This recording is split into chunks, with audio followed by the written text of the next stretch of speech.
Now at 10, the Mocan Dragway shifted 4-staters Sunday afternoon up a gear. We'll give you a look at the high-octane event.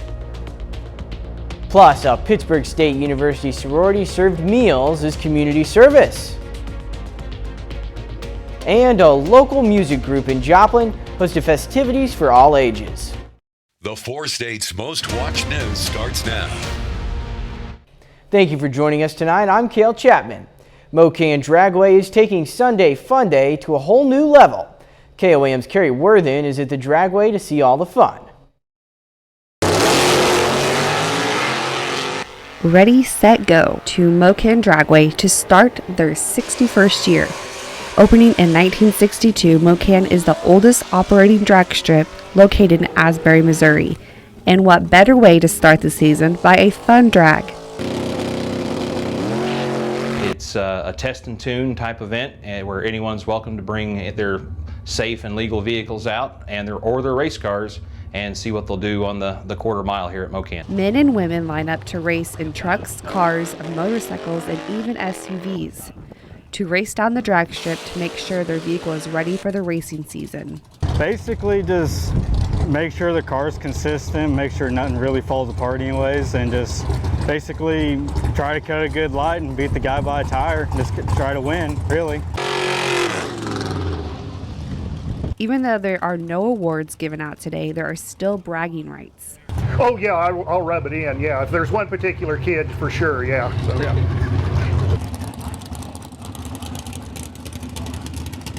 For some racers, today is their first day racing, and some have been going to Mocan their whole life. The track opened in '62, so yeah, they were over here basically every weekend, and I was here in the womb, you know, so I was born into it.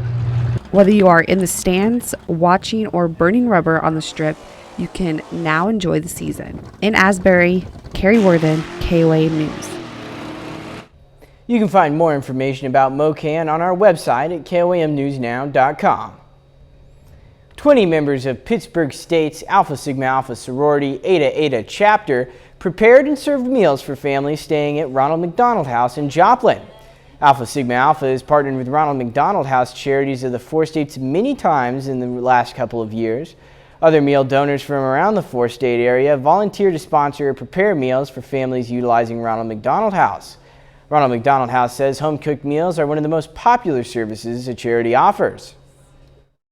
Well, because as Alpha Sigma Alpha women, we one of our main values is community service, and so helping out with our community is just really important to us, and especially our local philanthropies. I know I've said that a lot, but our local philanthropies are really one of our biggest motivation, and just we want to help them as much as possible just because we've been working with them for, the Ronald McDonald House, for example, for over 10 years, and we just want to keep helping them as much as we can.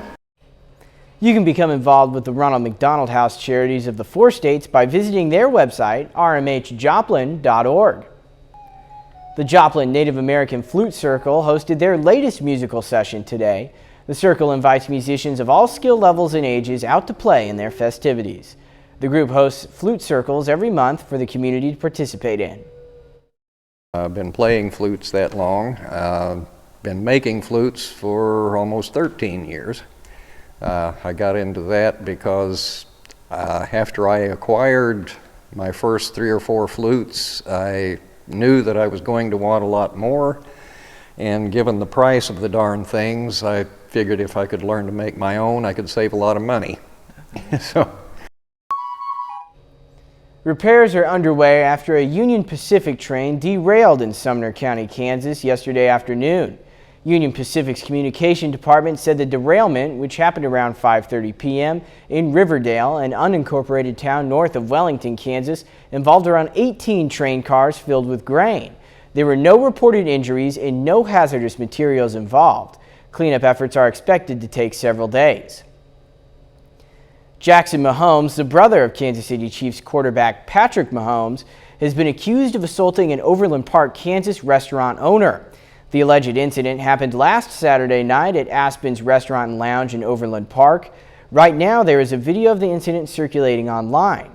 According to the owner, that video is in the hands of the police, who are aware of the situation. Meteorologist Sam Lane joins us now for a first look at the weather.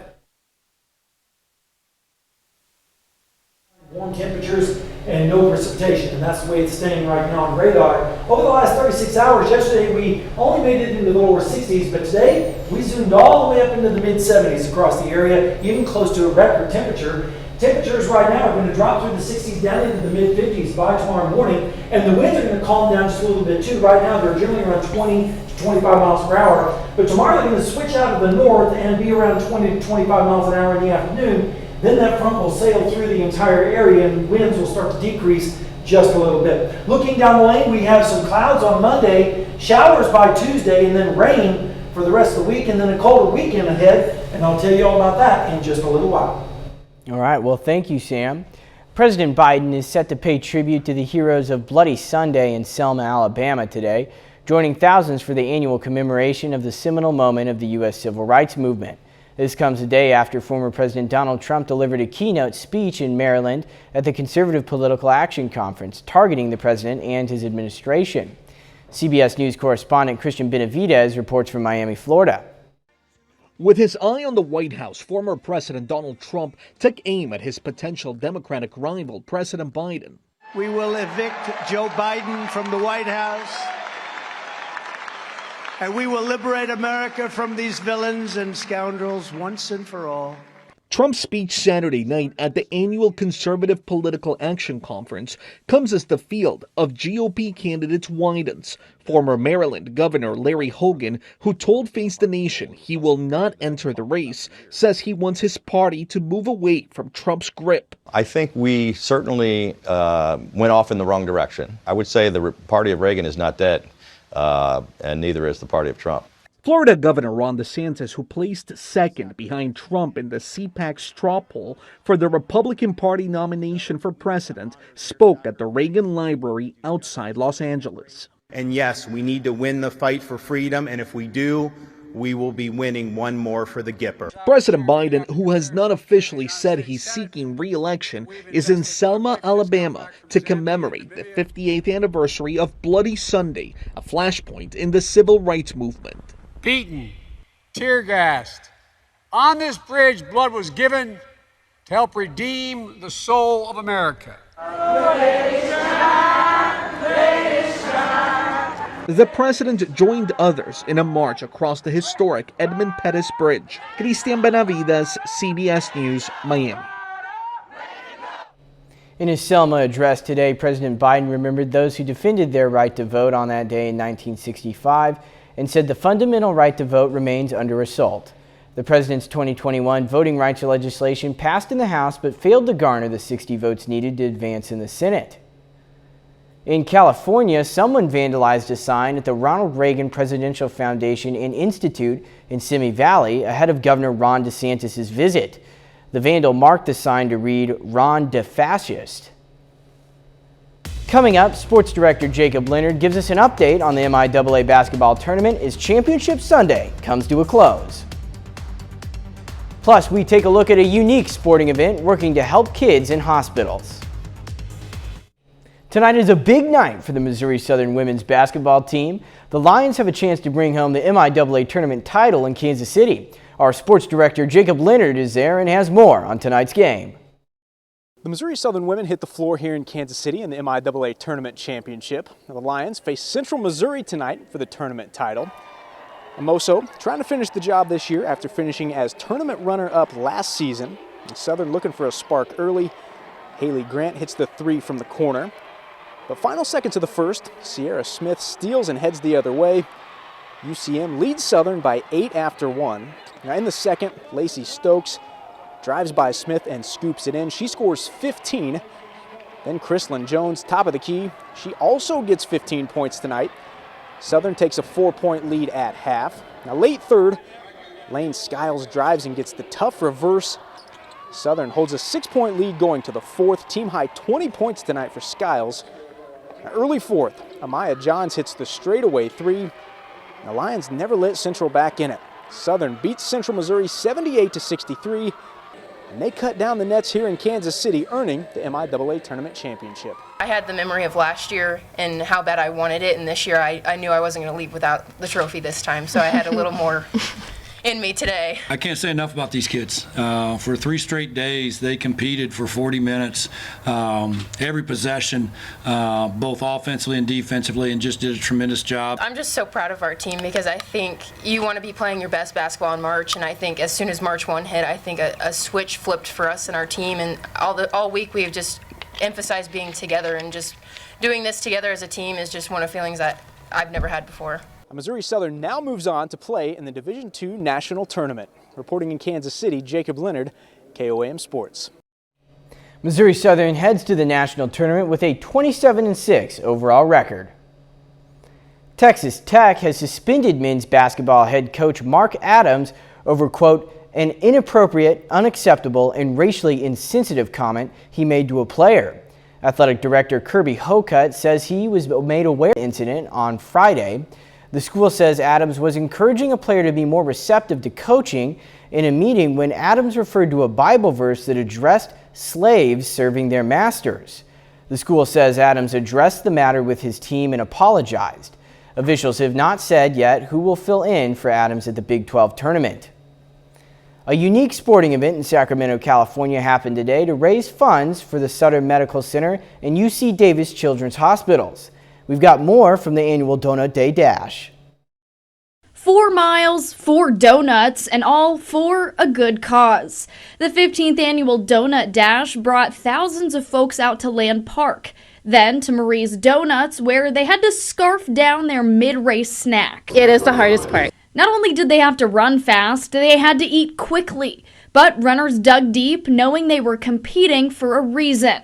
Proceeds from the race go towards sparking joy for children that are in the hospital. We buy the fun stuff for the kids while they're in the hospital, anything to keep them busy, so iPads, Xboxes, PlayStations. It's the little things, art supplies, crafts, movies, activities that bring a sense of normalcy in what could be an overwhelming experience, not only for the kids, but for their entire families. Parents can focus on doctors, nurses, what's going on, because they're also stressed out too. Saturday's event raised $100 grand, and many in the race knew just what kind of an impact this donation can make. A lot of these participants are participating in memory or in honor of one of their children that was a patient at the hospitals. And so we get teams out here, 50, 60, 70 people out here just to support some of these kids, and they come out year after year after year. It's the one occasion when dining and dashing is okay. As for the donuts, it might be a while before these athletes can look at them the same.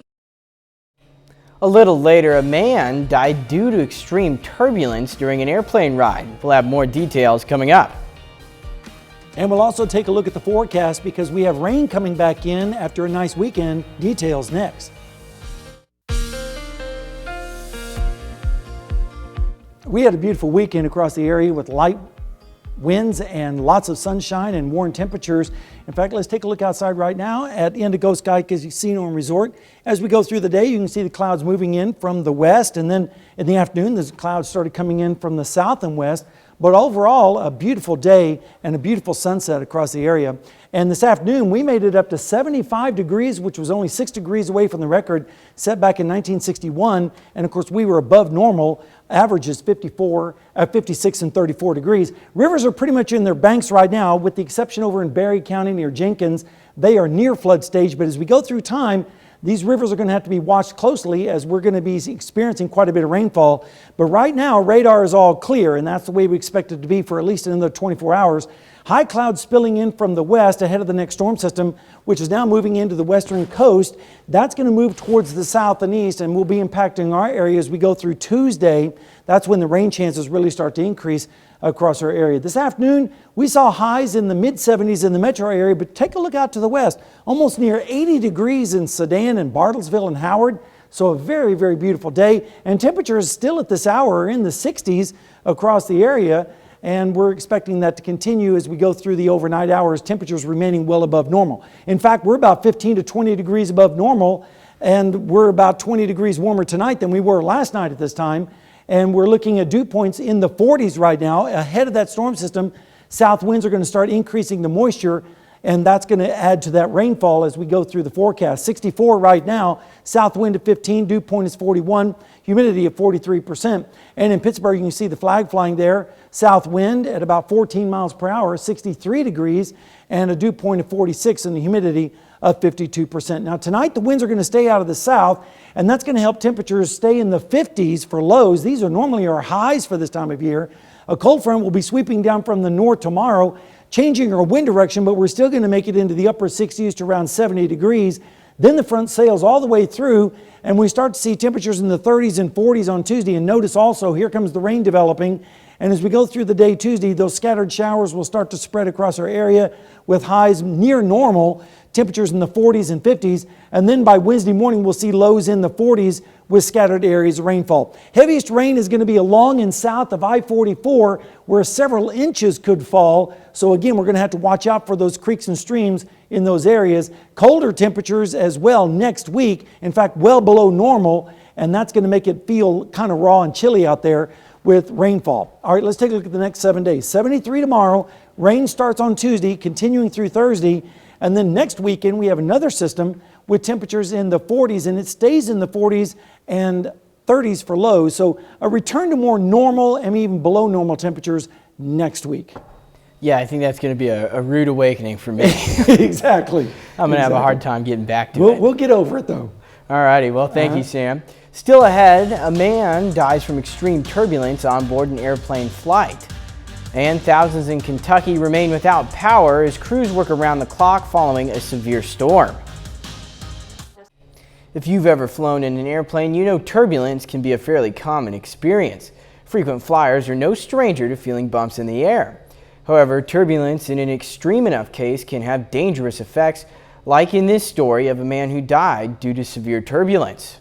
Turbulence. It's one reason planes can feel like they're shaking in the skies and things are getting jostled around inside. It's something many passengers here at Bradley International Airport say they've experienced while flying. I spoke to an aviation expert about how you can stay safe in the skies. Death from turbulence is extraordinarily rare. But investigators believe it's to blame for what happened Friday afternoon. Wouldn't be surprised in the least if there was blunt trauma injury as a result of being thrown around a cockpit while this passenger was unsecured. Based on what we know so far, aviation expert Michael Tiger believes the passenger wasn't wearing a seatbelt. Investigators haven't confirmed that, but Tiger says turbulence is a normal part of flying. Severe turbulence is very uncomfortable, but from a pilot point of view, it doesn't represent anything in the way of unsafe flying. The plane actually veered side to side. It's something Stephanie Schoen experienced firsthand on a recent flight. So people were falling on each other, and it was kind of scary.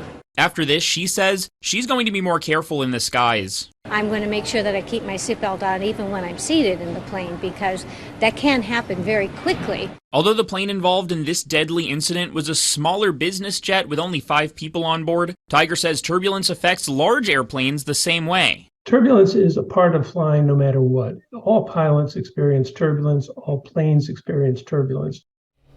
Tiger wants people to know that flying is safe. He says planes are built to withstand turbulence and pilots are trained to deal with it. A small plane crashed in Lindenhurst, New York on Long Island this afternoon in the area of 5th Street and North Wellwood Avenue. According to the FAA, a single-engine Piper PA-28 crashed while on approach to Republic Airport in Farmingdale, New York around 3 o'clock local time. It is unknown at this time how many people were on board. Thousands of people in Kentucky are still without power. Kentucky utilities say that they're working to restore power as quickly and as safely as possible. They've called in crews from other states to help get the lights back on. Strong and severe storms blew through the region Friday.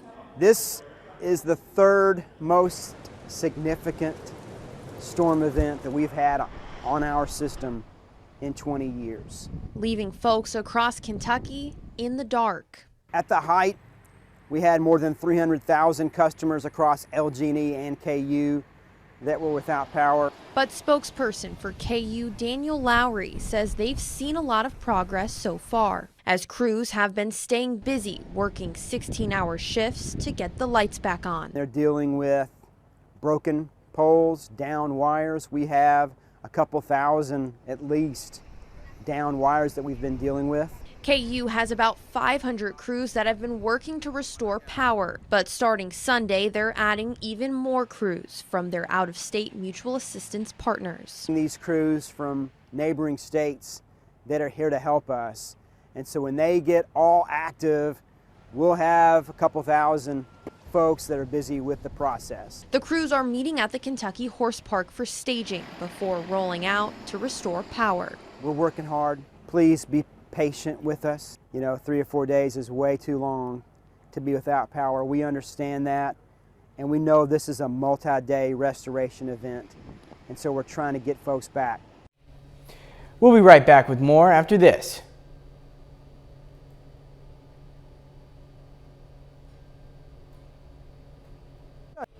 A pair of threequels did battle at the box office this weekend. Which one came out on top? David Daniel has early estimates for the top 5 films in theaters. This place, it is yours. Jesus Revolution fell from 3rd to 5th place, finding $8.7 million. Demon Slayer to the Swordsmith Village, a collection of 3 anime TV episodes presented in theaters, took 4th place with $10.1 million. Cocaine Bear lost some of its buzz, but took 3rd place on ticket sales of $11 million. So you've been studying the quantum realm. Ant-Man and the Wasp: Quantumania lost the top spot in its 3rd weekend out. $12.5 million gave the Marvel movie a domestic total of $187 million. It's a fight, it's a battle. A first-round knockout for Creed III. The latest film in the boxing franchise, the directorial debut of star Michael B. Jordan, exceeded expectations, opening with $58.7 million. In Hollywood, I'm David Daniel. Yeah, pretty good slate of movies out there. Yeah, absolutely. It's a good time to go to the movies with temperatures, or anything outside with temperatures in the 70s again tomorrow. Rain, though, Tuesday through Thursday, and then another bout of rain next weekend with much colder temperatures, in fact, below normal, all the way into the early part of next week. Gotcha. All right, well, that's our time for now. Thanks for making us a part of your night.